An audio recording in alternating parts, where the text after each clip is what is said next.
It's time for Did You Watch It? How does this show work?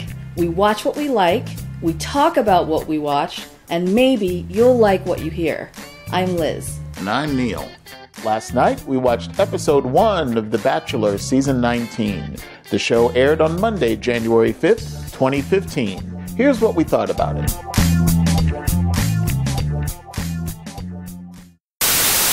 It's January. You know what time that is? It's Bachelor Death March time. Yes. Season 19 of The Bachelor. With Farmer Chris. Yay! I'm going to let you start it off, Liz. Okay. I have been so excited for this season to get started, as you know, because it's Farmer Chris. The season premiere did not disappoint. It was all the things I love about Chris and a lot of drama thrown in. Okay. The Bachelor has finally jumped the shark. Oh, no. Really? Minute 1 of the new season, your fearless host decides to start off by basically declaring that there's a virgin in the fantasy suite. I know. It's like, really? Why are you going to talk about that now? There is absolutely no reason to talk about the fact that there's a virgin in the fantasy suite, because for so many years, that's the line of crap that they were trying to push. Don't even talk about it. We're just getting started. Like, I don't want to jump all the way till the second or third to last episode. Let's enjoy the moment that we're in. Ugh. Chris Harrison. So we can basically cast aside any notions of chastity or platonic relationships being formed between the couples once they get to that moment. I know it was addressed in a rather detailed manner during the Bachelorette season with Andy and Nick. Yeah. They've also abandoned any hope of being discreet about the amount of alcohol that is consumed by the participants. Oh, I know, right? It's such the focus. Right, to the point where they're actually teasing it during the pre-show. 2014 was not good for The Bachelor. The absolutely most disappointing part of the red carpet section for me was the fact that I recognized far too many past participants for my comfort. So with that, I will let you commence. The whole red carpet theme. Okay, we live in LA. Red carpet is for the Oscars, for the Emmys. It's a big deal. The fact that The Bachelor and The Bachelorette are now doing it, it just was weird for me. They had to bring out the show ponies. Why are we doing this? It kind of took away from just the special nature of a red carpet. And I'm a huge Bachelor, Bachelorette fan. You know that. And even I'm saying it. So they have to keep reminding us of the few success stories that they have so that they won't totally lose, you know, what little following they have left. Well, and don't get me wrong. I loved seeing Sean and Catherine as always. You know that. And I loved seeing... I know, but you know, it was really bad enough that Fearless Host brought up the wedding night again. Oh, gosh. You know? Yeah. But then he started talking about, when are we going to see some Bachelor babies? I know. Come on. Give him a break. Let them just enjoy a couple years of being married. Exactly. I don't want to hear about them breeding. I don't even want to know that they have sex personally. I don't either. Exactly. And I'm sure that you got all the warm fuzzies when Sean basically said that they were going to pop out something in 2016, right? That was terrible. Okay, and the next crazy thing was Lacey, when she's talking about the wedding. No, to Lacey. Percentages have to add up to 100. All right. When you say that you're 80-40 about picking a date, you just look silly. Oh my gosh. Isabel informed me that is a running joke. It's not the first time that she actually said 80-40. Oh, really? I don't know if it was during Paradise or if it was a tweet that she had sent out, but she had posted something along those lines, basically saying the 80-40. Oh, it had to be a tweet because I don't remember it from the shows at all. And she got lambasted all over Twitter. As she should. Because of it. And so this was a nod to the joke. Oh, Lord.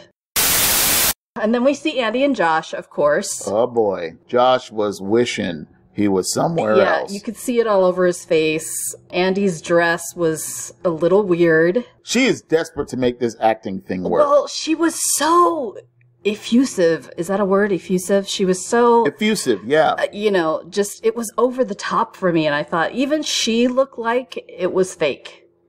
You know, when they were sitting in the studio audience, when they finally got inside and she was like opening her mouth really wide when, you know, Josh was teasing her or whatever. And it was just overdone. And I thought she's acting like a trained seal. Not an actress.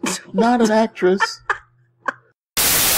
Do you want to start with Nikki? I get the fact that she was saying, you know, she was trying to stand by her man, but she basically was repeating herself the entire time during that interview with Chris Harrison. Yeah. Right? We're on different pages. We live different lifestyles. I get that. Yeah, yada, yada, yada. You don't have to say it 50 times. In Bachelor World, throwing Juan Pablo under the bus never gets old. And this was proof positive of that fact. In the beginning when she was talking, and I was listening very closely, and I was willing to work with her until she said mostly him.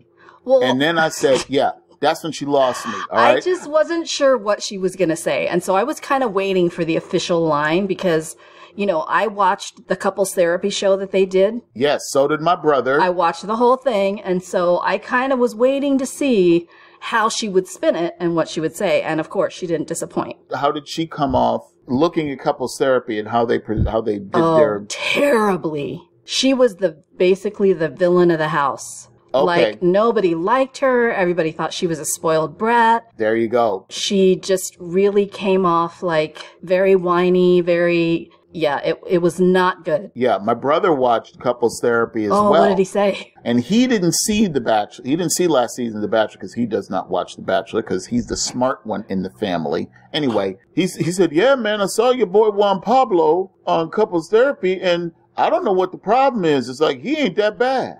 And it's like, yeah. It's no, she's the crazy one. Well, because on couples therapy, that's what you saw. You didn't see Juan Pablo necessarily being a jerk. You saw Nikki being an idiot. My opinion, the purpose of this whole interview was to try to bring Nikki back into the fold. Yeah. Because I know that at the end of last season, she was very unpopular, even more so than Claire was. Yeah. So now they need to see whether they can reprise a bunch of that Juan Pablo hate and make sure that it's still strong enough to allow people to give Nikki the benefit of the doubt. You know what? You're so right. I mean, she was saying they real life tried, not just TV tried, which I thought, girl, there's no way you can convince any of us that that's the truth. Thank you. Having seen both these shows. Right. The thing is, she lives in Kansas City. He lives in Miami. He has a daughter, joint custody situation. He's not going to be able to pick up and just relocate wherever he can. Well, and that's the thing. How can you real life try if you're living in different states and you see each other like once every month and a half or something? Well, you have to be resigned that that's going to have to be the way things are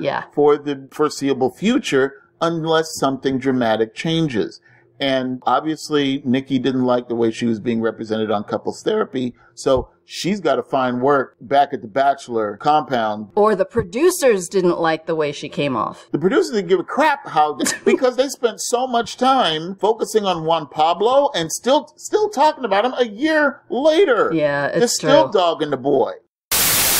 So we had the pre-heifers, you know, the ones that they spent a little time digging in. I know that there are 30 this year, so they really didn't have a lot of the time to devote to really getting in to know these heifers like they did when it was only 25 or 27. And that was okay with me because they spent more time on the cocktail party. They kind of broke it up, right? They brought the 15 in first. And I thought that was great because Chris got a chance to kind of spend time with just those first 15 one-on-one rather than waiting to try to do it with all 30 there. Right. So I thought that was kind of ingenious. I didn't think it was so much ingenious. I think that they could have actually done away with this whole live studio crap. Well, yeah, I think they were just trying to do something different. I liked what they did with Juan Pablo season last year. We really got to know some of the heifers before the show actually started. Can you just say ladies? Not yet. Come on. I need to see a couple before I can start using that term. All right, I'm just saying. With Renee and with Lacey last year, these were people that were very interesting from the jump. Even Claire was interesting. Yeah, in the beginning. You're right. We didn't see the craziness until later. Later? Sure. Anyway. Could I tell you my favorite one from the first group of 15? Don't say Amanda. No, Britt. Okay, good. Yeah, Britt is too damn easy, though. I loved the whole Big old hug. For me, Britt was a little over the top. But you know me, I love that. I know you do. I know. That's why they put her out She first. was so sweet. I wanted to hug her. We have to put Britt out first because Liz, we need something to latch her on and to give her something to push forward so that she will watch the other 29. I hate that you know me like this. This kind of really irritates me. She won me over. The whole hugs thing and standing out on Hollywood Boulevard with the free hug sign. I love that. Oh, man, really? You know I want to do that, right? That is news to me. No, I saw this thing on Facebook, too, where this guy is standing there with a sign. It's really cool. His arms are outstretched, and his sign says, "I trust you, do you trust me?" And the camera is just on him as people came up and embraced him, and he got to hug him, and I thought that was so cool. Granted, but I can pretty much guarantee that you're going to be on Wilshire and not Hollywood Boulevard. And what do you mean by that? You know exactly what I mean by that. We have some interesting characters on Hollywood Boulevard. Yeah, we do. Well, I was thinking Pasadena more like it, so. See, there you go. That's what I'm talking about. And not even Colorado. You need to get on like California over by Caltech. Oh my gosh. There's no traffic over there. Definitely South Lake. Yeah, South Lake, right there on the corner. Exactly. At lunchtime. You'll be right Let's there. see if anybody takes the bait. Right there in the financial center of Pasadena. I can absolutely see you right there. Amanda, she was scary. Okay, yeah, the big-eyed girl was crazy. The eyes were big already, but you shouldn't be seeing the entire iris of the eye when you're talking to a person, you know? I know. And, you know, she was referencing the whole secret admirer thing from Andy's season. That whole thing was so different that it just seemed cheesy when she did it. Oh, it was incredibly cheesy. I'm sorry. But there were only 15 women in the house at that point, and she's saying, "Oh, I'm your secret admirer." Fine. Okay, but there's only 15. All I have to do is find the heifer that I didn't see. I know. It's like, wait, who are you? It just You must be the bombed. secret admirer. It totally bombed for me because when Chris did it, it was farther into it, and it made sense. For me, there was no Renee. No. This season. There wasn't. There was no Renee. There was nobody that I latched on and said, yeah, absolutely, this is the one. Here are ones that stood out for me because they're just hot messes, and I just can't wait for them to be off the show because they're just going to be a constant distraction. Let's get to it. Who is it? Jillian, the gym rat that wants to beat everybody's ass. Oh my gosh. She was seriously buff. Yeah, she's buff. Okay, here's the thing. And here's something that I didn't realize about myself until I watched this show. Okay. I have no problem with physically strong women. Take care of yourself, healthy, all good. If your quads are developed to the point where your legs are like multi-level, don't wear mid-length skirts. I know. Okay? Because it looks like you're walking on a pair of drumsticks. Yeah. And it's like, and it was the arms for me too when she was like flexing and stuff. Yeah. see, I didn't care about the arms. It's the legs. It's like when you're walking because the quads are not straight in front. They're off to the side. And they don't line up right. So it wasn't a good look. There are some people that enjoy that. More power to them. Jillian is available. I don't know anything past this first episode, but I can pretty much guarantee you she doesn't make it to the end. Yeah. First impressions, it was a bit over the top for sure. Whitney, the fertility nurse? Oh, she could not shut up. She said she had no idea why she's not meeting the right guys in Chicago. Note to Whitney, it's because of your voice. That's like some nails on a chalkboard stuff. Hi, I'm Whitney. You know, oh, God. It was painful listening to her. But then, you know, she gets into it and she relaxes and everything else. She has a normal sounding voice. But then she gets excited and she gets up, hi, I'm Whitney. I mean, did you see Chris's face? His eyes just kept getting bigger and bigger, like, oh dear Lord, am I going to be able to get a word in edgewise, basically? Another one was Mackenzie, who's the dental assistant from Maple Valley. Yeah, no, the line she said was just ridiculous. See, once again, I didn't even care about the line, okay, because I was too distracted with the fact that she has a son that she named Kale. I know. Okay? And then isn't it ironic that the comment that she made later was to ask if alfalfa was organic? I've never heard of alfalfa. Are you obsessed Yeah, of course, with vegetables? because the name is taken. That's why she's never heard of it. Because in her little baby, I want to have 4 kids. I already have kale. I want to have leek, arugula, and little zucchini, right? I can just see it. I can just see it. Oh my gosh. Chris's face when she asked that question, I thought, oh Lord. My God. From the pre-heifers, one of them that I did kind of took a liking to, but she's not ready for this. Okay, who? Okay, she needed another 6 months. Kelsey. She's the school counselor who's a widow that her husband died suddenly. Yeah. And I appreciate the fact that she's willing to take a chance and venture out. But I'm just thinking it's too soon and she needs a sandwich. I just thought of all the girls, she's got kind of the most, I'm ready for marriage. She's been married. She knows what that's like. And I just felt like I could see them together. I don't know if she's ready. But once again, we'll see. Yeah, we'll see.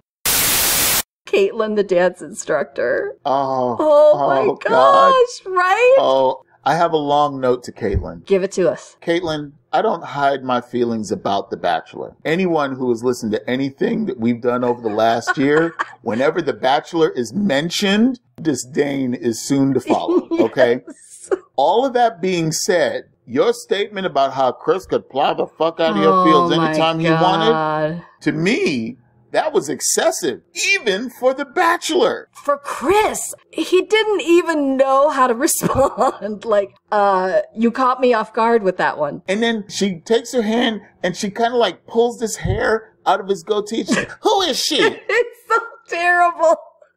Really? It was cringeworthy. Tara, the sport fishing enthusiast from Fort Lauderdale, she came out of the limo wearing a plain Oxford white blouse, cut-off jean shorts, and cowboy boots. Yeah, well, we saw what happened to her later. Oh my God. Yeah, okay. so she was a little crazy. If you want to talk about bomb, oh, Nagasaki in the house, that was a big bomb, yeah. Believe me, we had a lot of cheese moments. Yeah, there during were. these introductions. Okay, the donated tissue specialist. Oh, all right, gosh. She's a body part pimp. That was so cheesy. That and the karaoke machine were the worst. Our grenade this season, Ashley S., the hairstylist from Brooklyn. This is the woman with the lucky penny that she found at LAX. Oh, yes. And she put it in his shoe. Oh, my gosh. And it just went downhill from there. I know, right? She scares me. She does. Well, there were a lot of them that scared me. She's sitting up there talking about, every person is like an onion.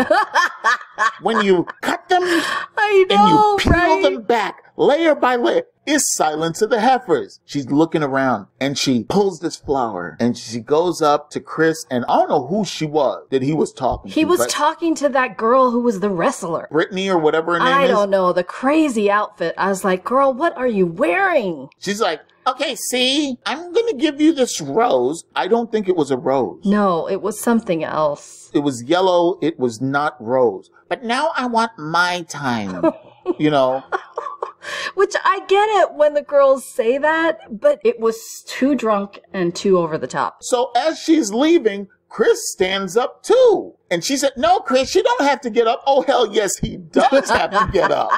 Because he's worried about what you're going to do. Yeah, when you're dealing with crazy, you got to be mobile. Oh my god. You got to be ready for anything. See, you can't be in an indefensible position. I know. Because when crazy strikes, you got to be ready to either dodge, parry, throw, whatever. Because crazy's crazy. Yeah. And you got to protect yourself. So yes, Chris, get the fuck up. I gotta say, I was really shocked with a couple of his choices. Amanda should have been one of the 22. All right. Even though the whole Secret Admirer thing was cheesy, she should have been one of the 22. Yeah. Tara should not. And I don't think Ashley should have either. Ashley definitely should not, because the bitch had the crazy eye. What did you think about Michelle Money's comment? Oh! The rumor is that Britt wasn't showering. I will tell you exactly what that was about. Claire was drunkity drunk. Claire was bizarre. Was she just nervous? Drunkity drunk. Or that's her drunkity drunk face. Oh my gosh. And so she was distracted by Andy's legs. It's just baby oil. It's baby oil. It's like really? Yeah. Drunkity drunk. Michelle Money got jealous because Fearless Host went to her twice with the microphone. And so she had to just say something. I know, but it was just bizarre. I am Bachelor royalty. I deserve my camera time, damn it. You ignored me out on the red carpet. You haven't talked to me. You've talked to all these farmers' wives before you talked to me. But it was shocking even for Michelle. Yeah. Like, ooh, girl, you shouldn't have said that. Oh, Michelle. Why can't a model just be a model? What do you mean? Why do we have to distinguish between generic models and plus-size models? I will agree with you on that, because I think regular models are completely unrealistic. Yeah, she's a model. The joke that Caitlyn told during the little halftime break. Oh my gosh, it was awful. It was funny. I don't know which is actually worse. The fact that Caitlyn told the joke or the fact that Megan didn't get the joke. I think they're both bad. Let me take this moment because I've been hating for a while. It's time for me to give back a little bit of positivity. I wish to acknowledge The Bachelor for expanding their casting criteria and directly addressing the diversity controversy that has plagued them for so long among their contestants. While it's true, this season, they did only have one woman of color. Yes. Among the 30 that Chris had to choose from, but they did include Caitlyn, who's obviously suffering from Tourette syndrome. So I just want to congratulate them for expanding to include special needs contestants. Oh, Lord. For those keeping score at home, Britt got the first impression rose. Yay, I was so excited. Which was a pleasant surprise, and I was happy with that one. I was too, and I was not taken aback by the kiss because it felt really natural. Yes, exactly. Right? For the two of them. Typically, you wouldn't feel that way on the first night, but this is the first time I think I've really wanted that to happen. Oh, yeah. And the farm ladies confirmed it. There was that one, and I will give Fearless Host credit for calling out that one, saying, yeah, you probably wanted to lash out with little bless her heart right there, didn't you? And I saw the face, too, and he was absolutely dead on with that one. Yes, for sure. If it were me, I'd say, okay, end the season now. Yeah, right. End the season now. Because, I mean, out of all of the ones that are left, this one, I think, could actually go someplace. Yeah, I think she's going to go far into it. I don't know if she'll make it to the end, but I also think Kelsey's going to go far, too. So we had to say goodbye to Amanda, which I'm not happy about, because when she said that, oh, Chris is so cute, he's a definite panty dropper, I lost it. I said, okay, you get to go on. But like I said, I'm calling Amanda for season 2 of Bachelor in Paradise. Yeah, okay. We had to say goodbye to Bo, the plus-size model, Brittany, Cara, Kimberly from Long Island, Michelle, Nicole, who was wearing the pig snout. Yeah, that was weird. Yeah, he's not a pig farmer. I know, but why would you do that? It's just weird. Exactly. Bring an ear of corn if you want to bring in the farm to it. Like, bring a pitchfork, something. I don't know. Do your homework. And thankfully, we had to euthanize Regan. Yeah. Who was the cadaver tissue specialist. Yeah, I was not a fan from the very beginning. Yeah. Okay, that heart, boo. that heart in the cooler, that was just wrong. I know. That was just wrong. It just didn't go over very well. That was Limburger. Yeah. Old Limburger. Yes. That's our time for today. You can follow us on Twitter at @didthelletteru_watch_it. You can also find us at iTunes. Let us know what you think. Thank you for listening.